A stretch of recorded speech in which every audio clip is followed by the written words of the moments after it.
Hey guys, welcome back to my channel. Today I'm just going to be addressing the question of how to get shadowing and volunteering experiences as an international student. What I did is different from what a lot of people did, but this is what I did, and I'm going to give you guys maybe a couple tips maybe on how to get shadowing and volunteering as an international student. So let's get right into it.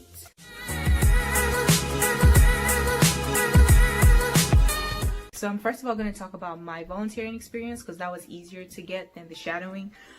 So with volunteering, so my undergraduate college had a pretty big pre-medical like environment. So a lot of the students, I would say like 20 to 30% of first years were pre-med. And so that's also because the medical school is actually one of the best in the US. So we were kind of situated like around hospitals. There's just hospitals around because the medical school is just right there. And so we had like, I would say maybe like 4 or 5 hospitals within reach. In short, there were a good number of hospitals to volunteer in. And because we had a pretty nice pre-medical environment, it is expected that we actually do volunteering. So it was very easy to get volunteering experience even as an international student because all students were welcome to volunteer. The only thing that they'd ask for would be like, there were some extra like documents you had to fill out as an international student. I'm not exactly remembering all of them right now, but there were a couple things that they made like paperwork they made me do or fill out. And I was able to fill them. I really wasn't a stressor, to be honest. Yeah. So I volunteered like in 2 hospitals while I was in undergrad. And then at some point, I think during summer when I moved to Houston, I was staying with family. I also volunteered at a hospital. I was able to do the paperwork and everything. I did that for a bit. So I'm just pausing this right here because I realized I actually forgot to mention how I got the volunteering spots at Houston. So like I said, in Houston, I was staying with family. And so what I did was I pretty much looked up hospitals around and online. And I pretty much looked for applications online for volunteer positions. And so usually hospitals that offer volunteering for pre-medical students put all that information online. And so I was able to find that for a couple of the hospitals around where I was at the time, and I sent out my application. I also reached out personally through email to the volunteering coordinator of that hospital, and they usually will put that information on the website as well. So when I reached out to them, I pretty much told him that, I was international and I was hoping to get a spot at his hospital because I'm not able to get volunteering as easily as I would like to. And that pretty much made him more of a personal contact for me than just kind of sending my application blindly. And that was definitely very helpful because once he got that, he pretty much set me up like the week after, which was awesome. So that's definitely something that you could do. However, the volunteering experience I got from these hospitals were more so, they don't really give pre-meds as much to do. Like you have to volunteer with them for a very long time to get like a lot of patient experience. Like there's a lot of things that you're limited to do. And I didn't really get much patient experience from volunteering at these these hospitals.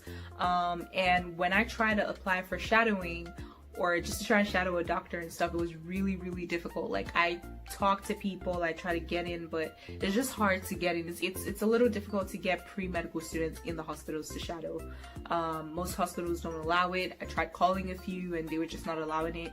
I do know a couple friends of mine who at the time were able to shadow, did that through some kind of family member. So they were able to get like maybe a friend or like their physician, like their primary care physician or like an uncle or something. It was just some kind of family or friend that they knew that was able to set them up with the shadowing.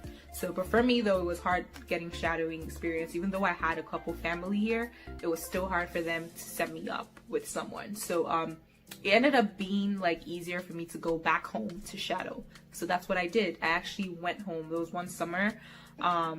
I was just going back home. I was just visiting and I was like, you know what? I could probably just shadow here and like just do a little bit of shadowing. And that's what I did. I got a really nice, like a really, really great experience from shadowing back home. And that was actually like one of the things that I spoke about a lot on my application because I learned so much about like the Nigerian medical system compared to the US at that time. Like there's just many differences and many similarities and just just being in that environment, I was able to have much more patient experience from shadowing back home, because we're not as like strict when it comes to like if you're pre-med or med student shadowing, we're really as strict. And I also had like family who was able to set me up with someone, so just having that family connection too was nice because I was able to get more out of it. So yeah, that's kind of pretty much what I did. Most of my shadowing experience came from back home, and I was able to write about that on my application. And like, no one really asked me why I didn't shadow anyone here because my shadowing experience back home was really good. So I didn't have anyone bug me about not having enough like clinical experience or not shadowing. To be honest, I would say like for people applying, like I know it's stressed out that you should have these many hours of shadowing or these many hours of volunteering, which you should have. Like, you definitely want to have a good amount of volunteering. You want to see that you're actually active in hospitals, but at the same time you want to do things that actually are meaningful to you. So even though I had volunteered here in the US, it wasn't as like impactful as my volunteering and shadowing back home. And so when I spoke about things, it kind of based off of those experiences. Like, I really didn't speak about my volunteering in the US because I didn't really get so much from it, but I got so much more from back home. So when I talked about stuff, I talked about it back home. A lot of the things that I learned back home fueled, you know, my personal statement, my passion for medicine up until now.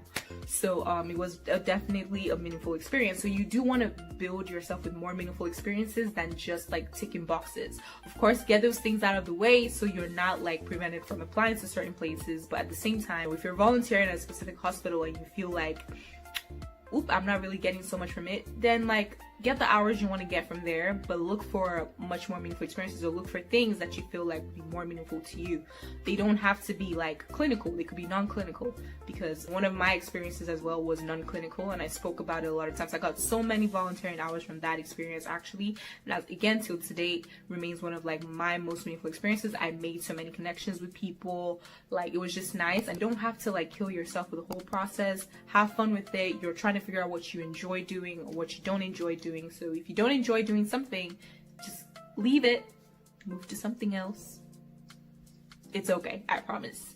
But yeah, that's pretty much my volunteering and shadowing experience. I would say, again, for tips, like definitely see if you can talk to family members, if you have any, talk to friends. Like if you know any friends around that are shadowing or volunteering, like ask them to see how they got involved. There are some free clinics in certain medical schools and setting like areas that would allow pre-medical students to volunteer, so definitely ask and like figure that out. If you happen to school close to like a medical school, or you know, if you know any medical schools around, you know, I would also advise to like see if you can talk to a couple medical students and like ask them how they got like volunteering experience. Ask them if they're, you know, able to set you up with someone. It's really about connection, guys. Like, yeah, it's just about connection, and that's why it tends to be difficult, because it's internationals. You don't really have as much. I would just say like broaden your like connections. If you happen to know any professor like that you're cool with, talk to them, see if, you know, they're able to get you to shadow like any like you know, maybe their primary care physician. If you know any guardian, like talk to them, see if they can set you up with someone. But the more people you talk to, the better. But I would definitely advise, if you can go back home, you know, or if you're ever, you know, deciding to go back home, like see how you can get volunteering experience, because that's also like volunteering abroad. It's seen as volunteering abroad here, and you can like talk about that. That's like a thing, like a big thing, I guess, is what a lot of people do here anyways. So, you know, just use that to your advantage.